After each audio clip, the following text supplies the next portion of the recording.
రచయిత సతీష్ చందర్ రాసిన హవ్వా పుస్తకావిష్కరణ కార్యక్రమం సుందరయ్య విజ్ఞాన కేంద్రంలో అట్టహాసంగా జరిగింది. రచయిత్రి శ్రీలా సుభద్రాదేవి పుస్తకాన్ని ఆవిష్కరించారు. ప్రపంచీకరణ తర్వాత మహిళా స్థితిగతుల ఇతివృత్తంపై హవ్వా పుస్తకంలో కథలు ఉన్నాయని రచయిత సతీష్ చందర్ తెలిపారు. ఇప్పటి వరకు తాను అనేక పుస్తకాలు రచించినట్లు తెలిపారు. ఈ పుస్తకంలో ఆశాంతం కథలు హాస్యభరితంగా ఉన్నాయని వివరించారు. ప్రపంచీకరణ తర్వాత కుటుంబాలు చిన్నవిగా మారాయని, వాటి వల్ల జరుగుతున్న పరిణామాలపై కథలు ఉన్నాయని తెలిపారు.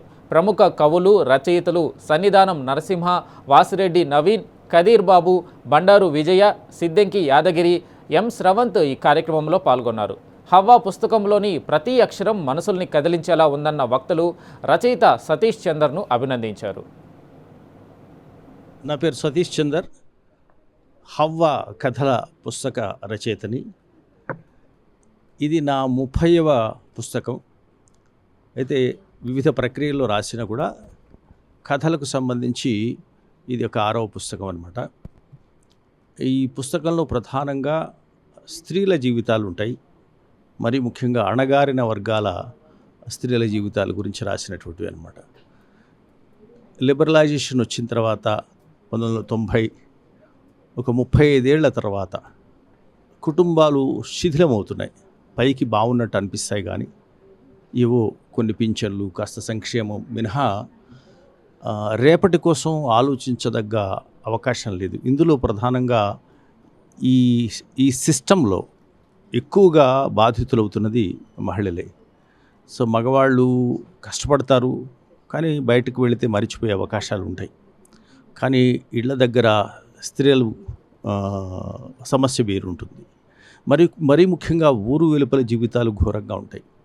సో ఊరు వెలుపల జీవితాలలో కొన్ని ప్రాంతాల్లో, తెలంగాణలో తక్కువగా ఉన్న, ఆంధ్రప్రదేశ్ అలాంటి ప్రాంతాల్లో ఎక్కువ మంది ఈ కుల వివక్ష నుంచి బయటపడడానికి మతాంతీకరణల వైపు వెళ్ళారు. క్రైస్తవ మతం స్వీకరించినా కూడా వాళ్ళ స్థితిగతులు ఏమీ పెద్దగా మారలేదు. మారకపోగా ఇంకా దారుణమైన స్థితిలోకి నెట్టబడ్డారు. సో దాంతో వాళ్ళకి ఒక పక్కనేమో రిజర్వేషన్లు వర్తించవు, మరొక పక్కన ఉద్యోగాలు కల్పన రాదు, సమాజం స్వీకరించదు.